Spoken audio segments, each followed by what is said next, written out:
আমার নেক্সাস কার্ডে টাকা ঢোকানোর জন্য চলে গেলাম এটিএম বুথের ভিতরে।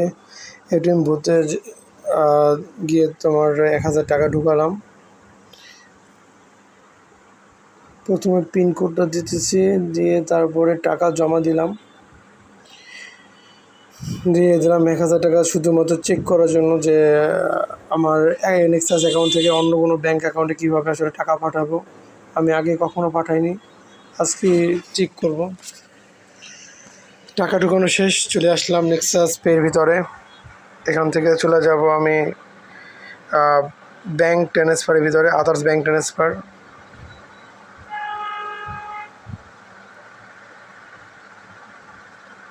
এখান থেকে আমি চলে যাব এনপিএসবি, ইনস্ট্যান্ট ট্রান্সফারে। তো কার্ড সিলেক্ট করব, কিছুটা ব্ল্যাক স্ক্রিন হয়ে থাকবে, কারণ এটা সিকিউরিটি রিজনের জন্য নেক্সাস পের যা স্ক্রিনশটটা উঠে নেয় আর কি, স্ক্রিন রেকর্ড। আবার অ্যাকাউন্টে চলে গেলাম।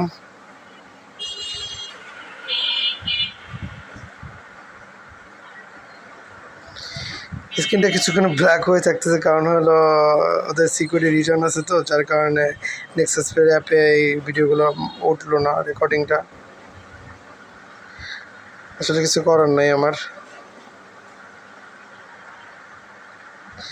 তো ওখান থেকে শুধু অ্যাকাউন্ট নাম্বারটা দিয়ে দিলে হবে। অ্যাকাউন্ট নাম্বার, অ্যামাউন্ট আর পিনকোড দেওয়ার পরে শুধু ওটিপিটা চাপে। ওটিপিটা দেওয়ার পরে কাজ আসলে হয়ে যাবে সাকসেসফুলি।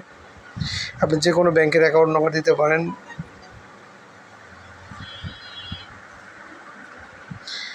এই যে আমার কাজ শেষ, শুধু অ্যাকাউন্টের ওটিপিটা চাইছে, আমি ওটিপিটা দিয়ে দিলাম।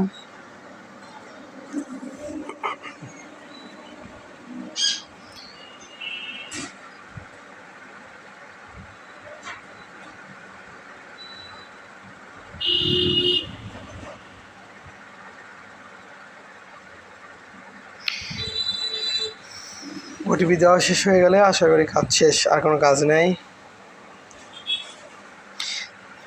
কাজ শেষ।